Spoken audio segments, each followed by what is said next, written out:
The following episode contains descriptions of gun violence and violence against children. Listener discretion is advised. What do I see most is blood coming out of Christie's mouth. Because that's what I see. I can't see Danny, and I can't see Cher. Do you still maintain that you did not commit these murders? Or the murder and the other crimes you were convicted of? Absolutely. I didn't commit them, and I still maintain my innocence. There are nearly 20,000 murders annually in the United States. Perhaps it's the weather, but the Pacific Northwest has become the notorious home of serial killers and bizarre crimes. We're here to discuss those murders, To try to understand the motives, respect and remember the victims. and explore the humanity of it all. I'm Emily Rowney. And I'm Alicia Holland. And this is Murder in the Rain. Hey guys, we just wanted to say thanks for listening to our show and leaving us some wonderful reviews. We read them all, every Yes. single one. So thank you, thank you, thank you. And if you're new to the show, take a minute, leave a review so we can see what you think. So Alicia, I have a question for you. Okay.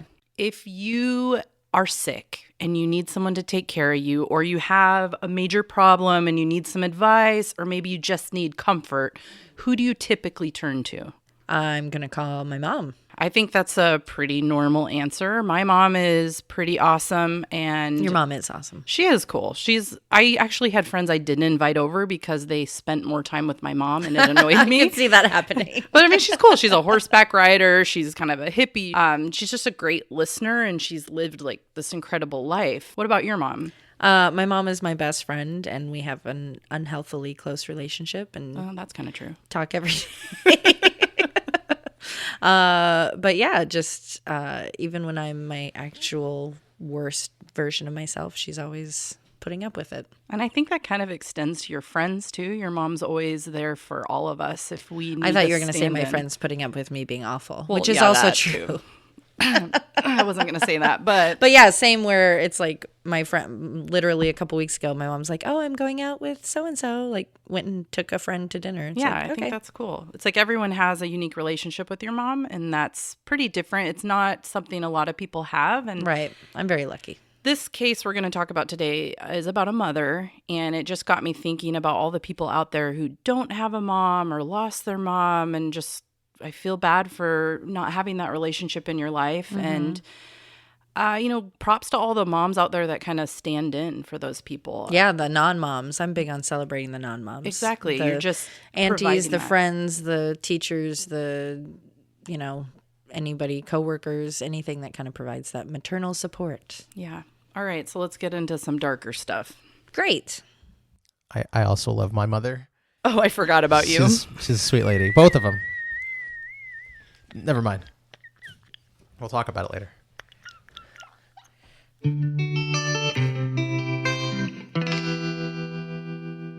At 10:40 p.m. on May 19th, 1983, a call was made from the Mackenzie-Willamette Hospital to notify the Springfield, Oregon Police Department that there were multiple gunshot victims.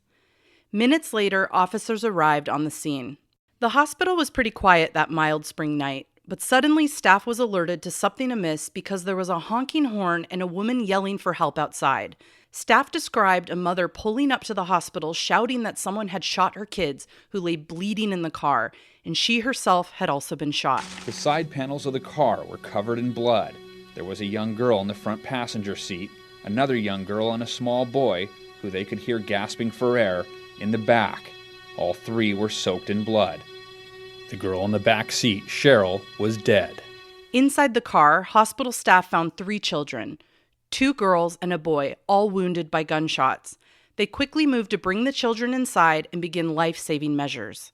Diane, the mother, described a horrifying scene of what happened to her 3 children. A bushy-haired man stood alone in the road. She pulled over to inquire if he was all right, and when she did, she was accosted by the man as he demanded her car. When she refused to give him the car, he opened fire on all of them, shooting her 3 children and then her. It wasn't long until hospital staff and police noticed that something was majorly off with this woman and her story. Elizabeth Diane Fredrickson was born in Phoenix, Arizona on August 7, 1955. Her parents were Wes and Willadine Fredrickson. She met her future husband, Steve Downs, at Moon Valley High School when she was 15 years old, and they began dating shortly thereafter at age 16. After high school, Diane went to college on the West Coast, attending Pacific Coast Baptist Bible College in Orange, California. She didn't last there long because she was expelled for promiscuity, a theme that would follow her throughout her entire life. She got kicked out of college for promiscuity? Yeah, girl, Bible college is strict. Oh, Bible college. I missed that part. Yeah, that makes sense. She ended up moving back home to Arizona with her parents. In 1973, she married Steve Downs and became the notorious Diane Downs. Together, they had 2 children, Christie, born in 1974, and Cheryl, born in 1975. After the birth of Cheryl, Steve had the first of 2 vasectomies. Money was tight and they were really young, so he made this decision basically on his own. Steve never returned to a follow-up appointment to measure his sperm count and to see if the vasectomy had been successful. And to his great dismay, Diane became pregnant a 3rd time at age 20. Couple things on that. 1, she was kicked out of school for being promiscuous, so I'm just saying. 2, how do you go through all that to have like surgery and then not follow through? I had a gallbladder removal and totally skipped my follow-up appointment, so I get it. I didn't want to be bothered. Wow. Anyway, you alluded to it. He accused her of being unfaithful, but she took him to the doctor and it was confirmed his vasectomy was unsuccessful. So they agreed on an abortion, and Steve had his second and final vasectomy procedure. This aborted baby girl was referred to later as Carrie, and this was not something Diane really wanted. She felt she needed children to validate her and give her love. So Carrie was described as a source of continual pain for her, and that she felt she needed to replace her in her life to ensure that she was loved. It was Diane's belief that Steve merely wanted sex and that there was actually no love in their marriage. So she decided, okay, I'm going to find another way. I want a baby. She took a lover, or as she would refer to him, a donor. She then became pregnant a 4th time. Stephen Daniel Downs, otherwise known as Danny, was born in 1979. So while her plan worked, needless to say, the marriage ended shortly thereafter. Steve and Diane divorced in 1980. After the separation, Diane, watching the magic of the Phil Donahue show, discovered money could be made as a surrogate mother for couples desperately seeking children. Despite multiple psychological tests and multiple doctors all noting that she was unlikely to give up the child and that she had quite a few red flags for early warning signs of psychosis, they were basically written off as personality quirks, and she was able to be inseminated and carry a child for a couple in need. Wow. That's comforting. I know. That was the 80s. Diane, of course, fertile Myrtle, got pregnant on the first try, and she referred to this baby as Jennifer. And is there documentation, not to get too TMI, was it that the husband, like, did they use her egg? Is it biologically her child? Oh, I love that you're getting into these details. I cut them out to keep the episode a little shorter. But I want to know. So she, in the Phil Donahue show, everyone's favorite. I used to watch it. I was a Sally Jesse girl myself. I watched both. Yes, they were good. Anyway, the couple essentially said the mother was the one that couldn't provide an egg suitable. So it was the father's sperm inseminated into Diane. So there is a child out there in the world with half her DNA.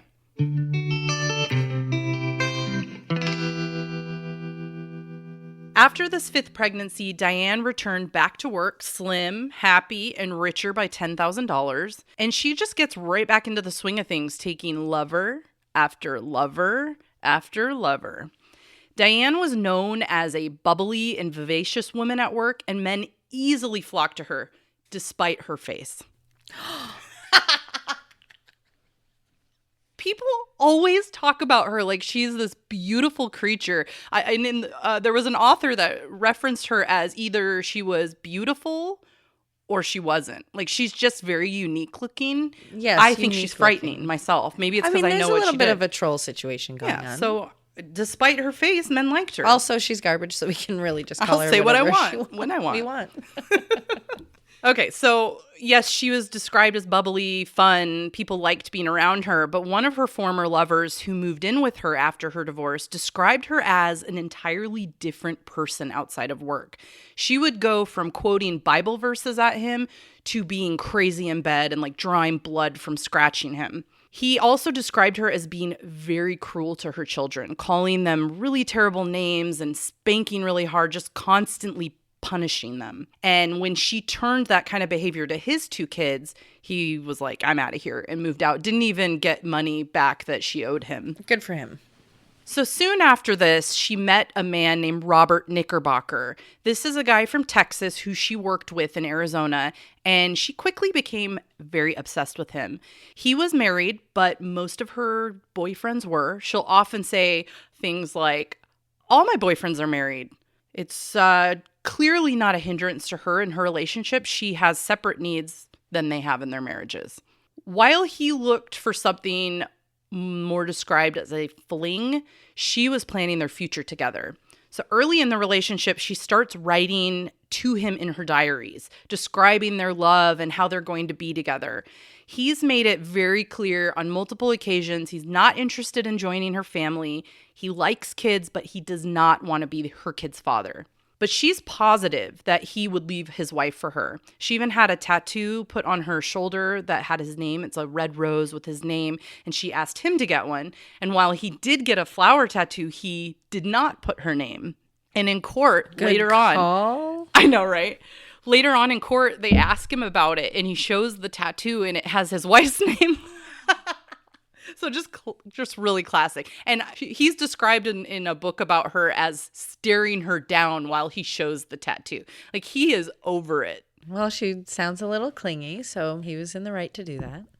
During their on and off again relationship, Diane planned a move to Oregon in April 1983. Her parents had previously relocated to Oregon, and since she had the divorce, she felt it was a smart move to be closer to them to help out with the children. Her father, Wes, worked for the U.S. Postal Service as the postmaster. He helped her secure a job as a mail carrier in Oregon so that she had a job right when she relocated to the Northwest. Nepotism. She was previously a mail carrier, though. It's not like she didn't have experience. She didn't give up on Robert. She gave him money to wrap up his finances in Arizona under the presumption that he's going to join her in Oregon. So what does he do? He sends a check to her with the money that she lent him to, again, say, I am not interested. She's not big on picking up clues. No. But in her defense, he really was talking to her on the phone, and she came to visit, and he slept with her. So he's giving her mixed signals too. Typical douchey guy. Right. So now Diane finds herself without the love of her life. She has 3 young children, and she's in an entirely new state, and things are about to get worse. 1 month after the move, Diane finds herself standing in a hospital while the staff attempts to save the lives of her 3 young children. Though often inquiring on how the children are doing, doctors and nurses notice immediately that the response invoked by the traumatic events are not what would be deemed normal for the average mother. No tears are shed, even as doctors explain that nothing can be done to save Cheryl's life. And after 2 gunshot wounds, both described as being fatal, she had been essentially dead on arrival. Now she has 2 children, both struggling to live. Young Danny has been shot through the back while sleeping and is now paralyzed from the waist down. Christie, who had been brought back to life after dying on the operating table, has a gunshot wound through her hand and into her chest. As Diane gets stitches and a cast for a minor gunshot wound to her left forearm, her children remain in critical condition and in the hospital for weeks. Police are now probing Diane on what happened this terrible night. It was a quiet evening, and after visiting some friends, Diane tells police she took her kids through the back roads to get home. Something she says they did very often. They enjoyed going to the coast, going through nature, and just taking long drives together. 7-year-old Cheryl sat in the front, while 8-year-old Christie and 3-year-old Danny sat in the back. As they made their way through Old Mohawk Road, the children were lulled to sleep as Diane listened to music. Suddenly, she sees a man in the middle of the road flagging her down. She slows to ask if he needs help, and he demands her car. From there, she says she's jerked from the car, and to buy some time, she feigns throwing her keys. This is when he reaches into the car and shoots all of her children. He demands the car again, a car full of now bleeding children, and she quickly jumps to get back in, getting her keys in the ignition, and as she does, he shoots her in the arm. So she starts off the car and speeds down the road to the hospital, and while she's doing this, she grabs something from the car to staunch the flow of blood from her arm. As she recounts this tale to authorities, sketches of this bushy-haired man are quickly drawn and blasted all over the news and posted around town. The media is basically giving full coverage to this case. No one seems to know who this man is, and there has been no weapon recovered. Soon, Diane's story starts to fall apart. It isn't just the hospital staff that notices the lack of emotion and eerily calm demeanor from the young 27-year-old mother. Police are beginning to realize that much of what Diane describes to them sounds contrived, and they begin to poke many, many holes into it. In addition, as Christie begins to wake up from having a stroke, though unable to speak, she shows clear signs of fear when her mother enters the room. Basically, her eyes are very wide, and she's attached to a heart monitor, and it spikes every time Diane is near her. While the DA, detectives, and forensics teams take steps to try and shed light on what actually happened to the Downs family that night, Diane finds herself a new hobby, lighting up the screens of the nightly news for the nation to begin choosing sides. Americans seem very torn about Diane Downs. Some cannot even fathom a mother killing her children, but especially this young, charismatic, big green-eyed woman. Others felt sure that she had plotted this herself. The detectives and DA waited cautiously for the forensic science to back up what their gut was telling them, that Diane was indeed a conniving monster, and she was the reason one child was dead and two were fighting to live.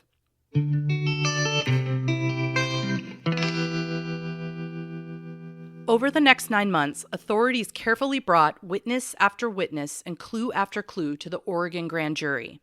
They were trying to slowly build a case strong enough to take down a mother. Small successes were made along the way in the form of securing strong eyewitness testimony and blocking Diane from seeing her two children, now fully out of the hospital and living in foster care. Danny is bound to a wheelchair as a paraplegic, and Christie is making a very slow recovery after being brought back from death, having one side of her body paralyzed, and suffering a stroke. She struggles to speak normally and has a few delays, but she's making an amazing recovery in therapy. There was, however, a significant setback. While Oregon was able to have parental rights temporarily revoked from Diane, their father still has regular access to them. On one of his scheduled visitations, he has both children in a hotel with him. Diane convinces him that it's safe for her to see the kids. So she comes for a visit. She takes... No. Yeah. I mean, she really is conniving and manipulative and charismatic that people buy into her.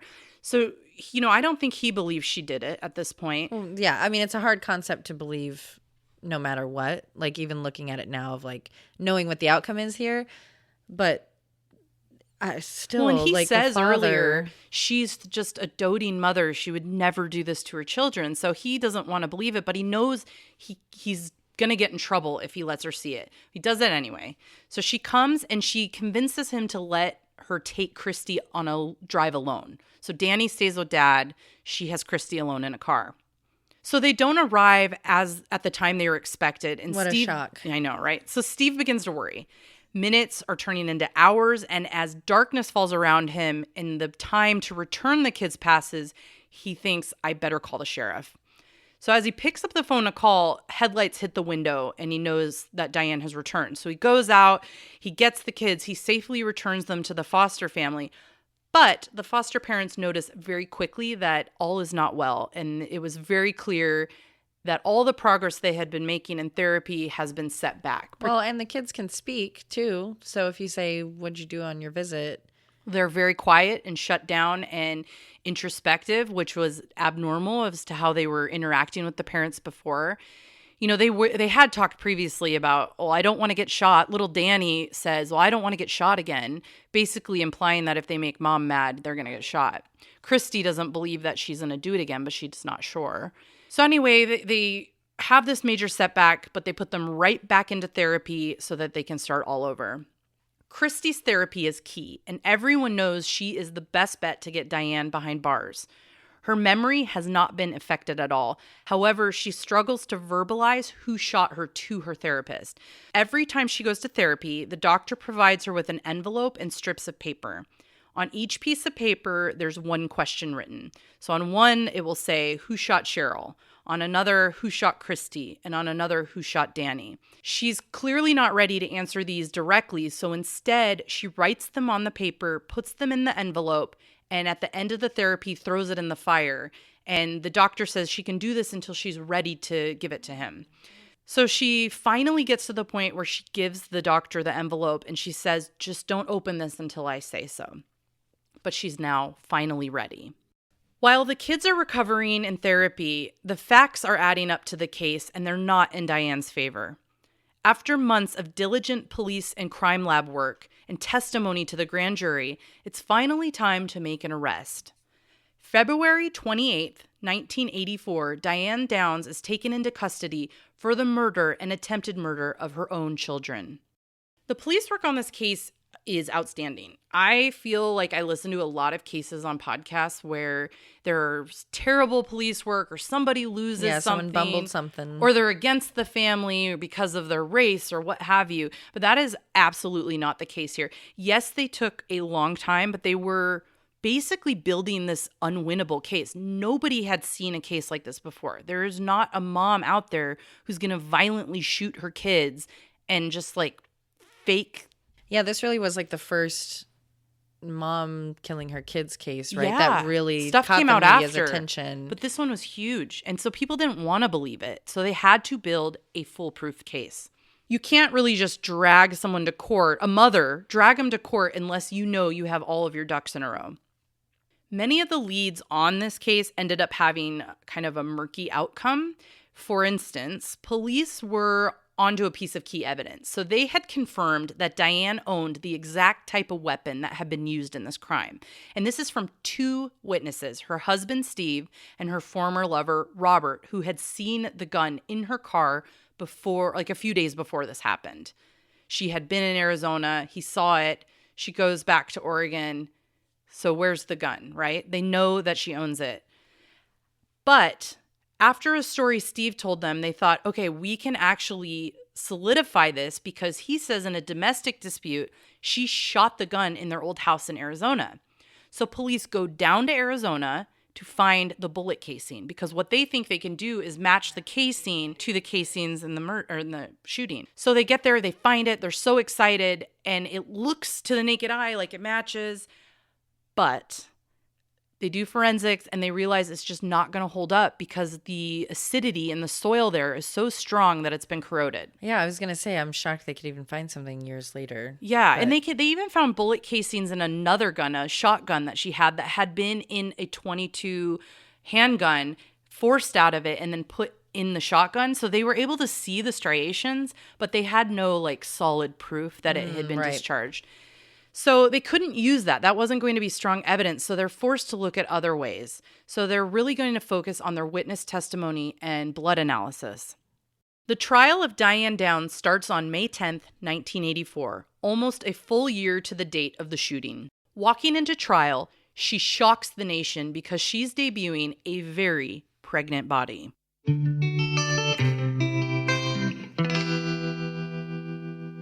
Prior to being arrested, Diane sought out yet another pregnancy, targeting a man she had been flirting with on her mail delivery route.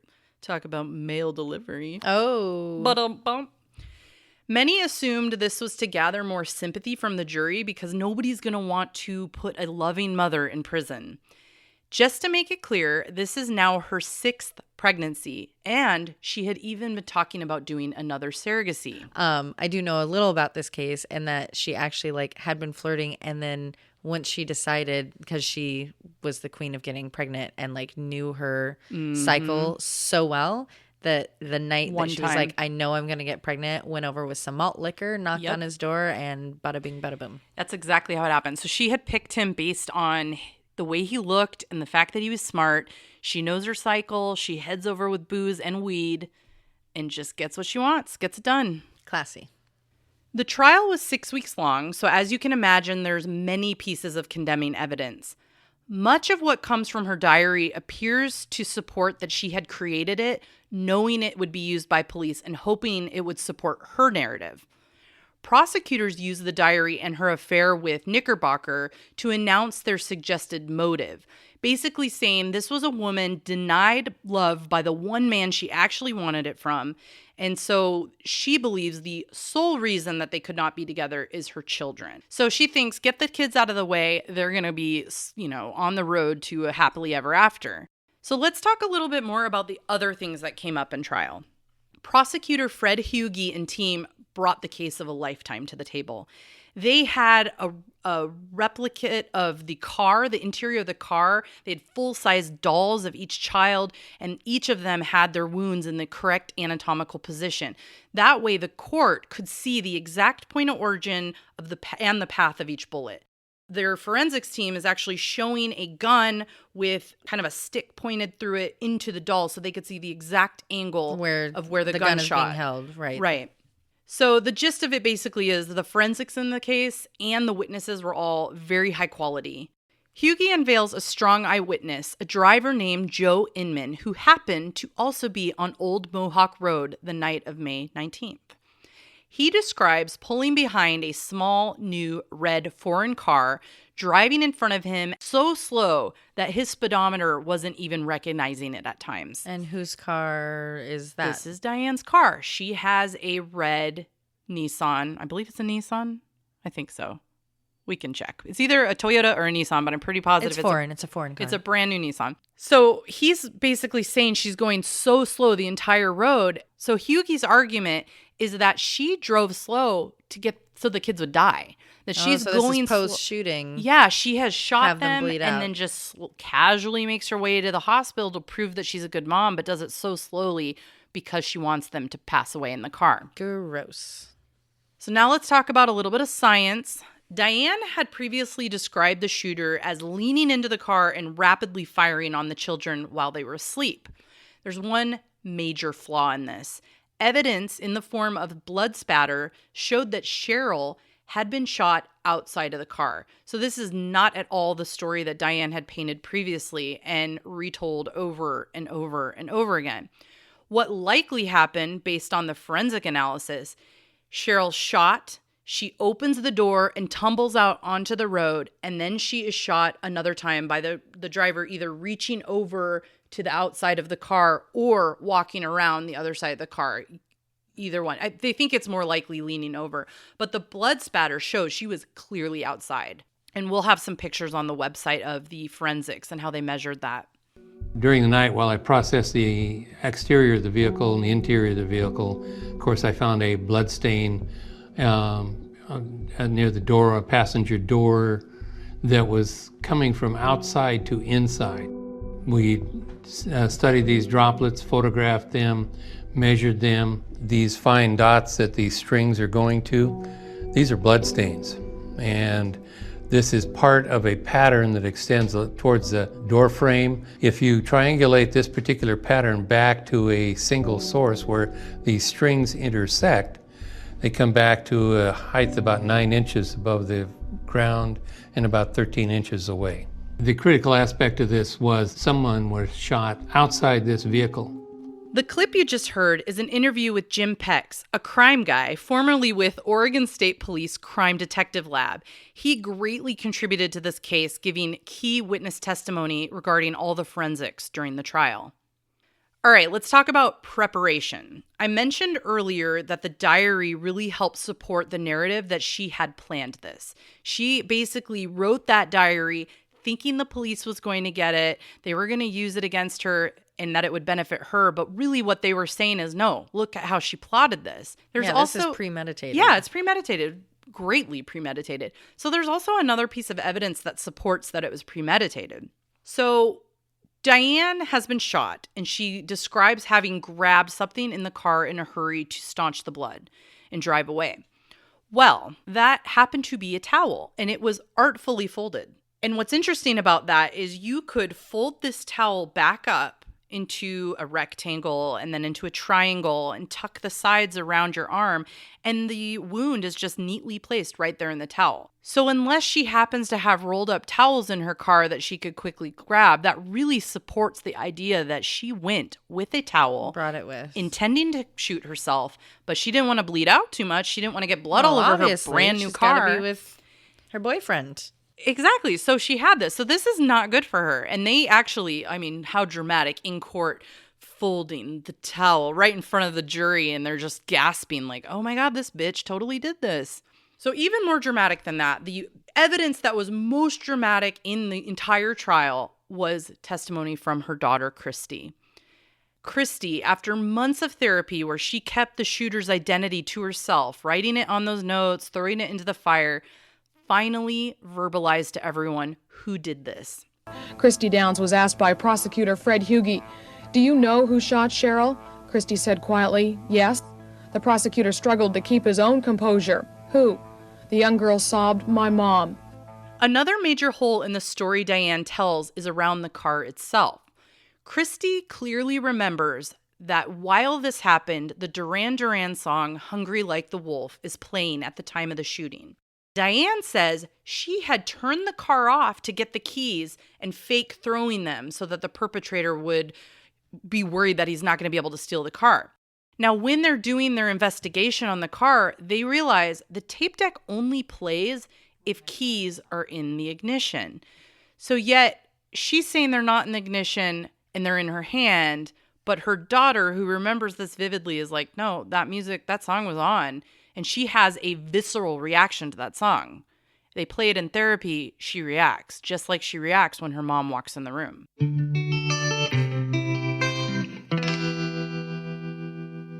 On June 17th, 12:45 p.m., a jury of her peers found Diane Downs guilty of 1-count murder, 2 counts attempted murder, and 2 counts assault. The guilty verdict was not unanimous and took over 30 hours. And of course, when they read the verdict, she showed no emotion at all. Shocker. After this guilty verdict, but before her sentencing hearing, Diane gives birth to a baby girl that she calls Amy.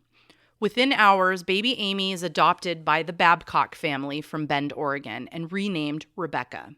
Danny and Christie are soon to be rid of their mother for good, as the state finally took away her parental rights, and they found themselves now living with a familiar family. The prosecutor, Fred Hugie, and his wife adopted the children. For a few years, Diane is now safely behind bars. Danny and Christie are learning to live with their new parents, and Rebecca doesn't even know she's adopted. But then, on July 11th, 1987, while outside for her daily exercise, Diane scales the prison fence and escapes. The families of the children are horrified, and they're taking every measure possible to keep them safe. The Babcocks now disclose to the people around them who their daughter is, that she is actually the offspring of Diane Downs. And they do this merely to protect her, but it basically changes their lives. I had seen this where they had to tell schools and after school care and anything that if anyone comes to say they're here to pick her up, absolutely not, and here's why. Yep. And that would be an interesting conversation to have. It would change the dynamic of your life greatly. Diane was finally recaptured 10 days later on July 21st. She had managed to climb the fence using a sweater as a tool to get over the barbed wire, and then she quickly hides under a car until it's clear for her to get away. The greatest part here, I mean, it's just so ridiculous, is she caught a ride with people. Mm-hmm. They freaking recognized her. They say later, oh yeah, we recognized her from the news, but you let her get in your car and drove her somewhere? It's ridiculous. So she's located and she's just blocks from the prison. And what she had done was seduce the husband of a fellow prisoner and coaxes him into allowing her to stay with him. He never calls the police because he's getting it on the regular. Right. And I'm guessing that when she went back to prison, she wasn't very popular with his wife. Probably not. And he's a real piece of work. I mean, I think he reflects on this fondly when you see interviews with him. Yeah, he kind of smirks and like, oh man, she must have been a really great lay, to be honest. You know, she had something going on. Some magic down below. So Diane ends up getting life in prison plus 50 years. and is eligible for parole. This is back in a time where we did not have the death penalty in Oregon. But, you know, the parole always worries people, but she has been denied twice already. So she was up in, I think, 2010, and they told her then you're not going to be up for parole till 2020 when she's the age, when she's 63 years old. Yeah, it's never going to happen. I don't think so. She shows no remorse. The entire state would be in an uproar. So we're going to post a video on the website of a huge portion of that 2010 parole hearing where you can see that she doesn't admit fault. And they ask her, hey, you know, over the years, your story has changed. It went from a stranger with bushy hair, then to two men in ski masks. So she even said in this that police are the ones that planted the two people into her head. So she claims, oh, yeah, somebody called me. I go out there and these two guys do this. And then she's saying in her parole, well, no, the police planted that. So she really has no remorse over this whatsoever. So she's not going to get out. The state says that I was the one that shot them and that I wanted them dead. If that was the case, I would not have taken them to the hospital still crying. There are so many other ways to accomplish such a horrific deed if I was going to do it. I'm certainly bright enough to figure out another way besides some way that looks so absolutely insane and hokey that nobody would believe it. I'm not dumb. If you want to listen to her prattle on and on about her innocence and what really happened according to her, check out the blog post on our website. We're going to post the entire thing for you to listen to. And now discussion topics. Do you have something you want to dig into? Yeah, well, I want to mention kind of going back what really, besides her behavior in the hospital, I know that they, after a couple days, like after she's released, she has a child that's dead. She has two that are in critical condition. And they asked her, like they brought her down to the parking lot and did a reenactment. Mm-hmm, the news. And she literally, no, it was the police department. Was like, we need, like, that is right. The police walk us through this. And I think that was my favorite detective, Dick Tracy. That's really serious? his name. He had no choice. He had to go into law enforcement.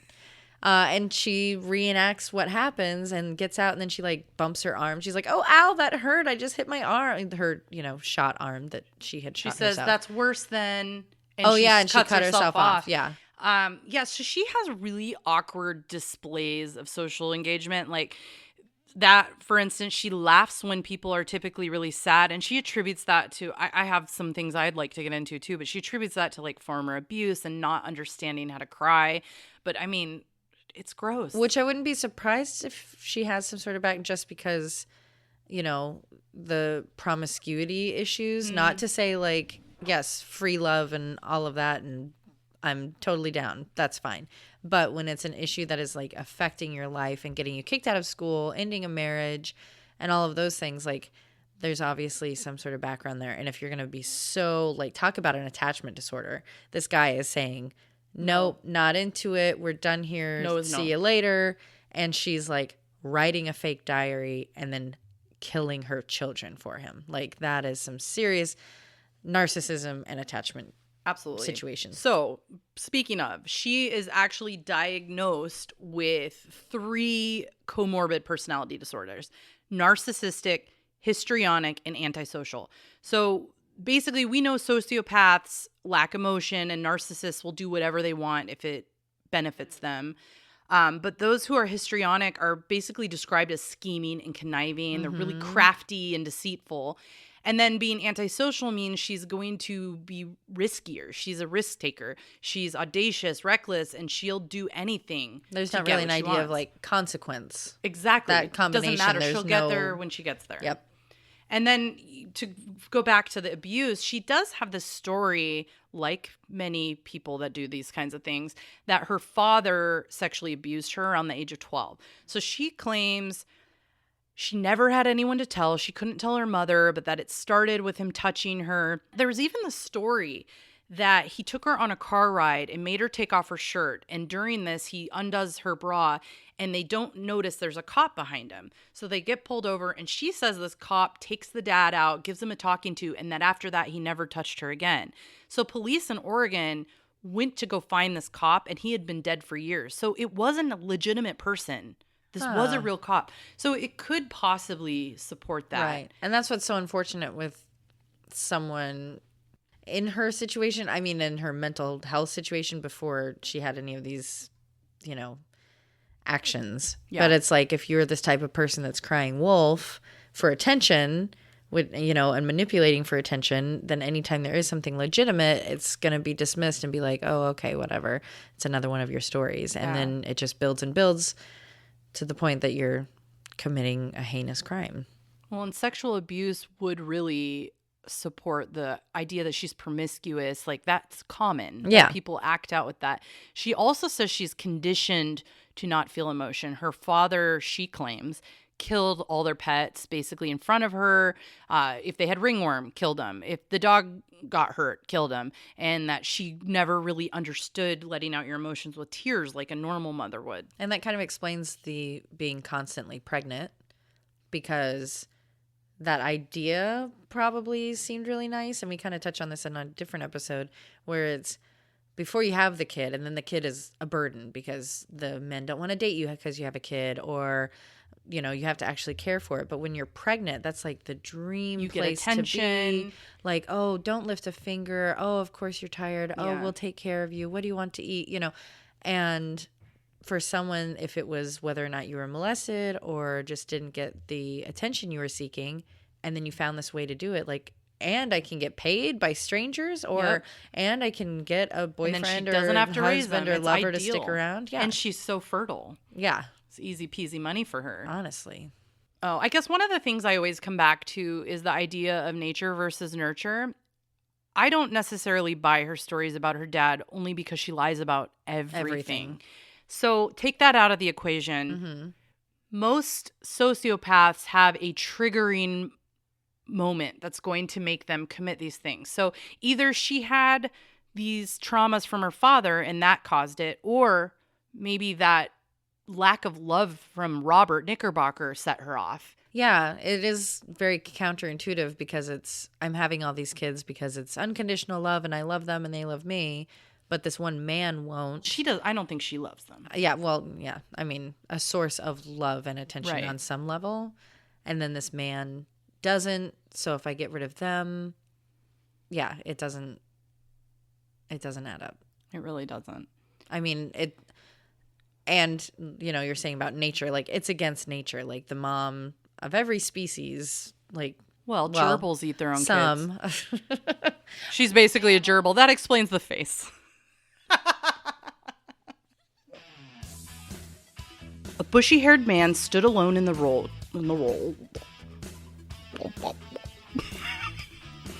He never returned to a follow-up appointment to measure his sperm count and to see if his vasectomy was was sexy. That's a sexy vasectomy. That's a lot of the way S's. that smoke's coming out of your ball sack. Young Danny, having been... What? Having been. Oh. Okay, wait. I'm just going to change it. Having been. How have you been? Shut up. P.S. I had a friend named Joe Inman, and his dad was named Joe Inman, and I wonder if it's the same Joe Inman. Hi, I'm Bob Knickerbocker. Even as doctors... Oh, my God. I like this part, too. Even as doctor... Oh, my God. What is wrong with me? We have to have at least one an episode. I'm pulling a Diane. Not this one. The other one. What? Dragnet. What? Dragnet. What? Dragnet. What? Dragnet. What? Dragnet. Murder in the Rain is produced and edited by Josh McCullough. Written and hosted by Emily Rowney and Alicia Holland. Artwork by Jamie Costa. Music by Kai Pfeiffer at kyfifer.com. Check out our website, murderintherain.com, for additional information on all cases, a fun interactive map, and be sure to subscribe so you can receive our newsletter. Check out the Mad Props page for coupon codes from some of our sponsors. We love your reviews and seeing them on all streaming platforms, especially iTunes. And check us out on Facebook, Instagram, and Twitter. And suck my balls. Please put that in.